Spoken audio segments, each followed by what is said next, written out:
Welcome friends to this course on understanding Epsodist drama. We are in week 6 and this is going to be lecture number 2. Today we'll discuss John Jennings' play The Balcony. The Balcony is a play about power and illusion. It is set in a brothel during a period of revolution. The brothel run by Madame Irma serves as a space where clients enact fantasies of authority, playing roles such as bishop, judge, and general, while a rebellion threatens the regime outside. As the revolution intensifies, the brothel becomes a stage for political manipulation, with the clients stepping into real positions of power to maintain the illusion of stability. Madame Irma assumes the role of the queen, symbolizing how power relies on performance and spectacle. The revolution ultimately fails to disrupt the existing order, exposing the cyclical nature of power and its dependency on perception and roles. The play is a very interesting representation of several clients performing several interesting roles in the brothel of Madame Irma. The first character who is there on the stage, whom the audience encounters, is the bishop. Although the revolution is happening outside, bishop is more bothered about his own self-interest. There is a conversation between the bishop and Irma that gives us a glimpse into what is happening inside the brothel as well as the outside. The bishop says, "I have been told that this house is going to be besieged. The rebels have already crossed the river." Irma says, "There is blood everywhere." The bishop says, "Let us not talk about that now. It's over. I am only concerned about getting home. You say the city is splashed with blood." The woman says, "There was a blessing, madam. Then my confession." Irma says, "And after that?" The bishop says, "That will do." The woman says, "That was all. At the end, my absolution." The bishop is a spiritual authority. However, he is bothered more about getting home. He has no concern for the revolution occurring outside. Irma says, "There is blood outside everywhere." Blood here symbolizes not only the physical violence of revolution, but also the breakdown of societal structures, where institutions of authority and power are equally subverted. It is very much visible that the bishop, Irma, and the woman are unconcerned about this revolution happening outside. They have locked themselves inside the brothel, unmindful of the world outside. The conversation between Irma, the bishop, and the woman goes further. Irma says, "Don't listen to her. As for her sins, don't worry, here there is no." The bishop says, "I am quite aware of that. Here there is no possibility of doing evil. You live in evil, in the absence of remorse. How could you do evil? The devil makes believe. That's how one recognizes him. He is the great actor. That's why the church has anathematized actors." The woman says, "Reality frightens you, doesn't it?" Bishop says, "If your sins were real, they would be crimes and I would be in a fine mess." The woman has come to the bishop to confess her sins. She wants to be absolved of her sins. Bishop is aware, as far as her sins are not criminal, it is okay to pardon her. The moment her sins become real, in other words, they are translated into action, they create a problem. The bishop also suggests that the world in which we live is evil, and therefore the problem of doing evil does not exist in this world. He understands that there is no meaning of remorse. Perhaps bishop wants to indicate that showing remorse or confessing one's sin before a bishop is no more than play acting. Like Jenne does in his other plays, here also he suggests the theatricality of human existence, where human beings are playing various roles assigned to them. Deep within, Bishop is aware that he himself is an actor. He cannot make a distinction between good and evil. Bishop rightly says in the play, and I quote, "Now answer, mirror, answer me. Do I come here to discover evil and innocence?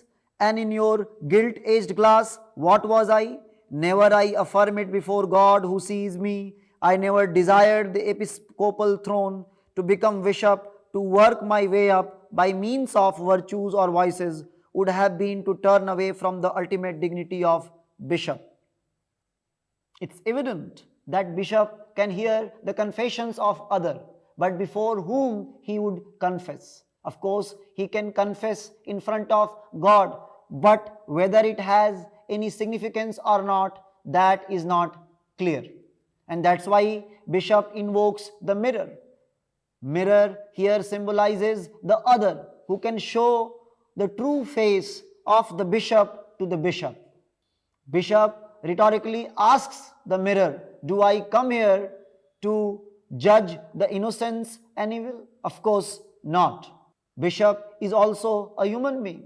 All that he does are human constructs. There is nothing but theatricality involved in his performance. In the next scene, we encounter a judge and a thief. They are also play acting. The judge says, "I continue. Did you steal?" The thief says, I did, my lord." The judge says, "Good. Now answer quickly and to the point. What else did you steal?" The thief says, "Bread, because I was hungry." The judge says, "Sublime, sublime function. I'll have all that to judge.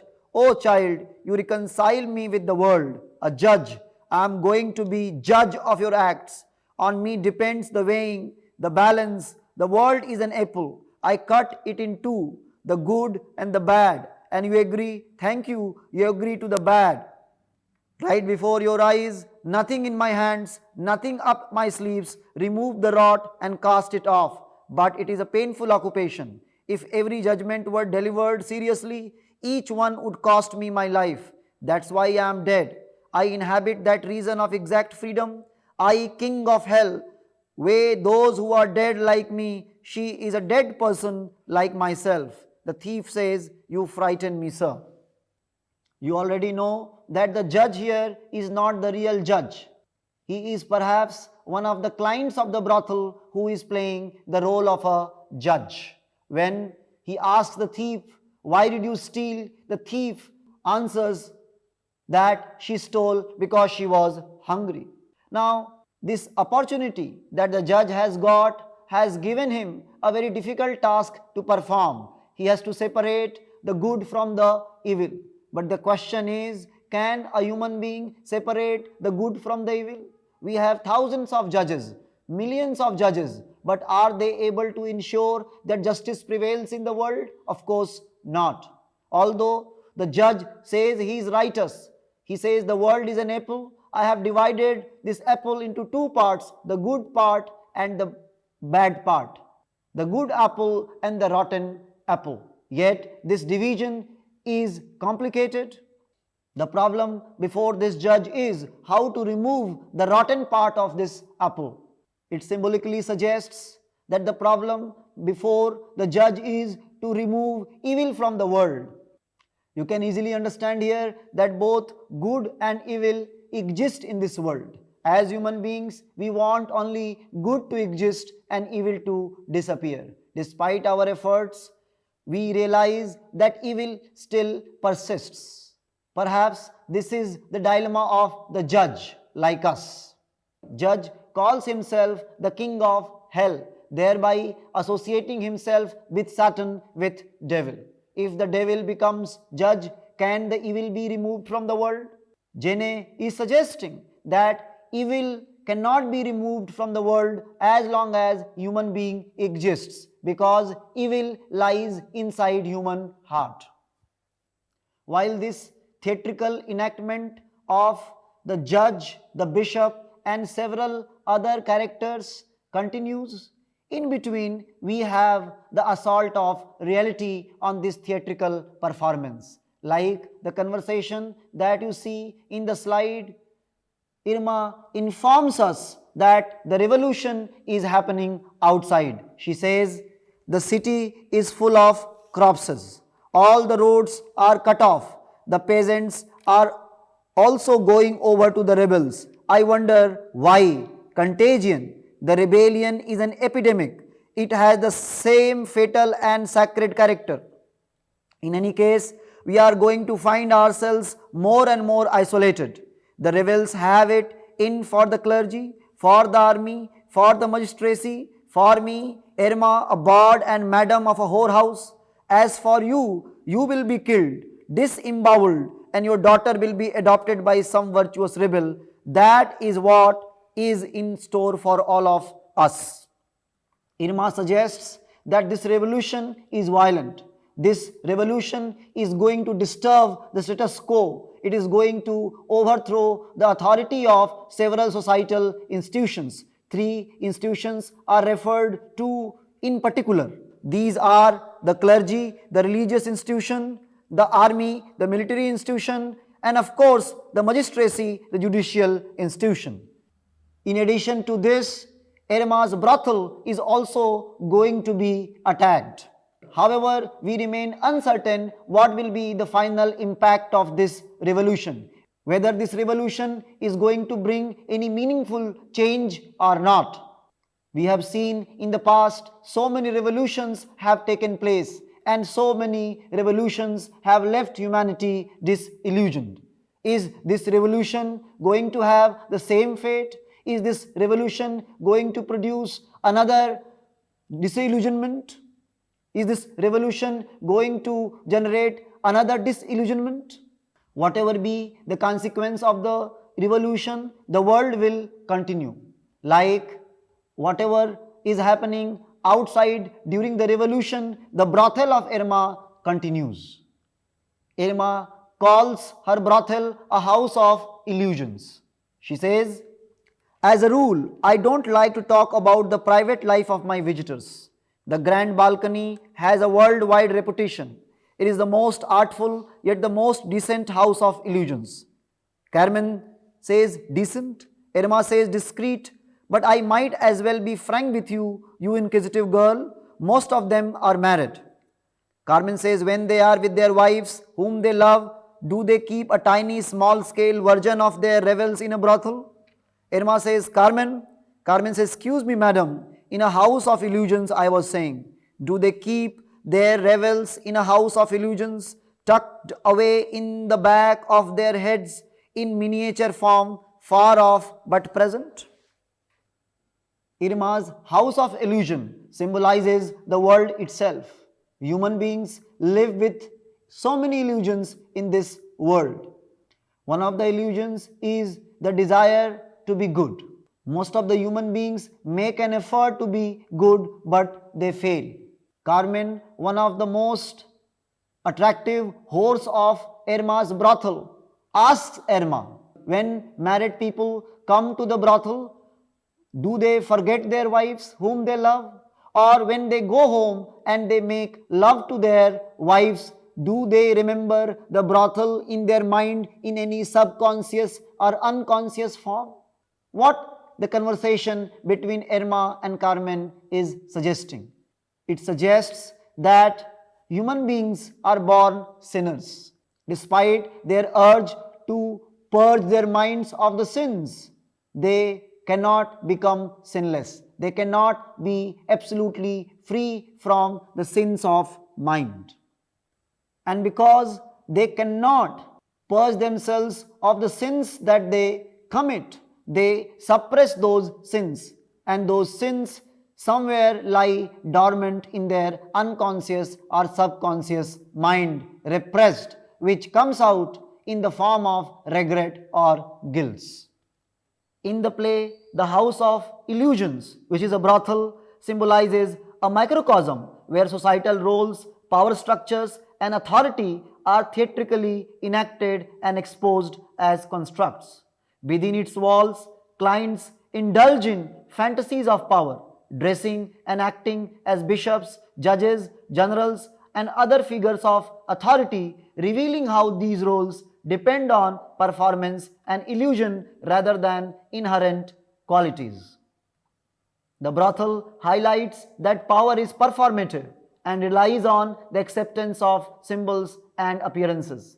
The brothel serves as a stark contrast to the world outside where a revolution is unfolding.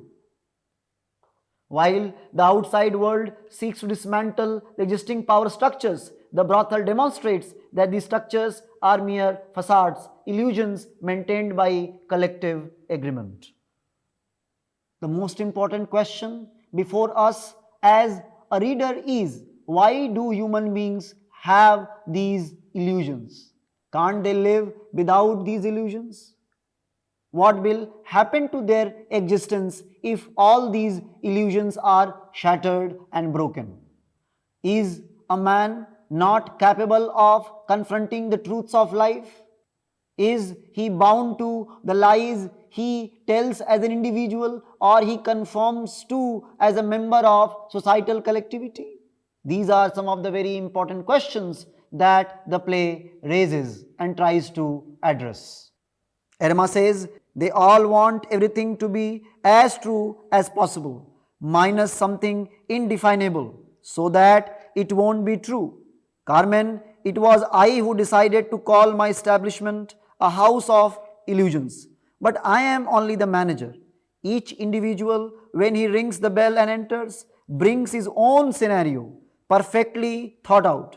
My job is merely to rent the hall and furnish the props, actors and actresses. My dear, I have succeeded in lifting it from the ground. Do you see what I mean? I unloose it long ago and it is flying. I cut the moorings, it is flying, or if you like, it is sailing in the sky and I with it. Irma clearly suggests that human beings want the facade of truth, the illusion of truth. They don't want to confront the real truth. Her house of illusions is so successful because all human beings want to escape from the tyranny of the real. Each individual who visits Irma's brothel brings his own illusions and he wants to give expression to those illusions in theatrical form. That's why Irma calls her brothel a studio where clients come and they perform their illusions. They enact theatrically their illusions for power, for greed, for other things.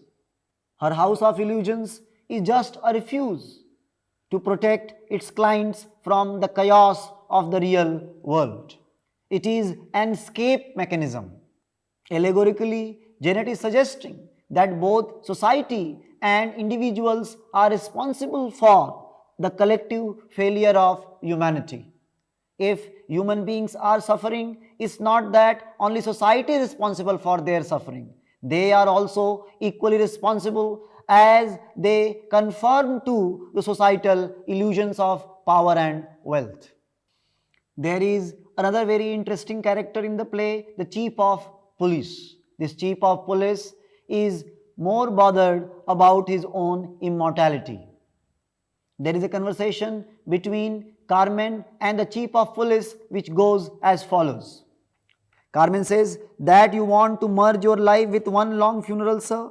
The chief of police says, is life anything else? You seem to know everything. So tell me, in this sumptuous theatre where every moment a drama is performed, in this sense that the outside world says a mass is celebrated. The chief of police clearly indicates that the world in which human beings live is a stage, and all human beings who are born, they are performing some role which has been assigned to them. And like other human beings, the chief of police is also an actor. In fact, he is playing two roles. One, the role of the man, and the other, the role of the chief of the policeman. The chief of police is preoccupied with immortalizing himself.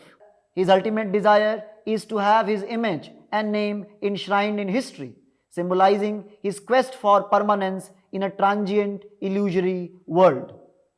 His ambition reflects the human need for validation and recognition.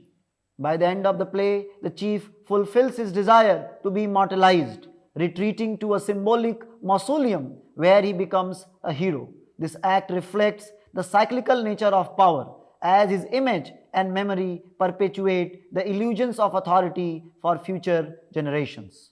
By the end of the play, it seems that the revolution happening outside has almost failed. It has not been able to bring out the desired changes it had sought to introduce.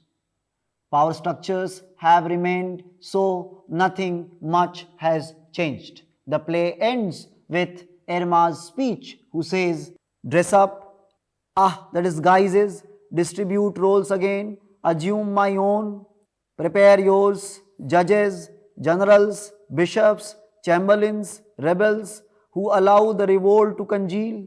I am going to prepare my costumes and studios for tomorrow. You must now go home, where everything you can be quite sure will be falser than here. You must go now, you will leave by the right through the alley." And she extinguishes the last light. It is morning already. Irma calls her brothel studio. Studio because different characters come there and they enact their fantasy. In Gene's universe, the world also seems to be a studio where human beings are born, they enact their fantasies, they live their lives, they live their illusions, and after a while they depart, like judges, generals, bishops, thieves, beggars, and all other characters who have been part of this play were enacting their roles. Human life is all about dressing up. It is about disguise. It is about masks. As human beings, we disguise ourselves. We play act. We pretend to be something else which we are not. Genet, through his plays, exposes our hypocrisies and our pretensions. The play's ending solidifies the idea that power is inherently performative and societal roles are constructs maintained through illusion. The brothel, a house of illusions, becomes indistinguishable from the world outside. The ending of the play leaves the audience with a sense of existential futility, as it suggests that human society is trapped in a cycle of illusions and performances with no clear path to true liberation. Christian Giacomo rightly observes that Genet's play, The Balcony, is about illusion and a game. It suggests that life is a game where all human beings are play acting. And because they are play acting, they have to fantasize or they have to build illusions, and without those illusions they cannot survive. Although the play is set in a brothel, it is not about sex. Giacomo says his theatre, and especially The Balcony, reaches the highest level of illusion and game through the techniques of play within play, an illusion of illusion. Sex or the sexual act is the least important things for the clients of The Balcony. Instead, they come there motivated by a profound attraction toward a world of illusion. In Balcony, characters adopt roles that blur the boundaries between reality and illusion. A false bishop, a false judge, a false general symbolize the constructed nature of authority, while Carmen, a brothel worker, plays the Madonna. Irma, the brothel's mistress, assumes the role of queen following the revolution's killing of the true queen.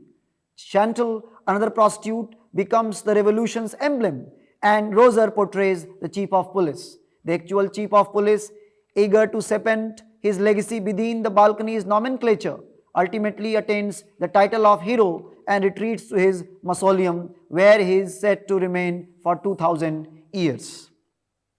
So, the play dramatizes the conflict between illusion and reality. Whether human life on this earth is real or it is an illusion, whether power that human beings seek and enjoy is real or an illusion, this question is very well dramatized by Genet.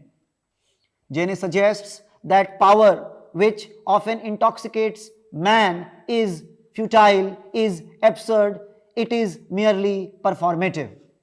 Genet clearly suggests that human lives are all about play acting, role playing. Genet, as a playwright, is more concerned with theatricality and performance. You would remember his other play which we discussed in our class, The Maids, where this theatricality of human life is enacted and reenacted by the two maids.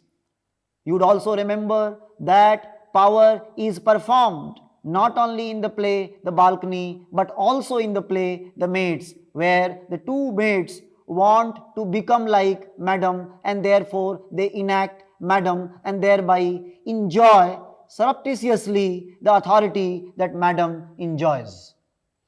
Genet's plays are also meta-theatrical in the sense that they draw attention towards their own artifice as a theatrical piece.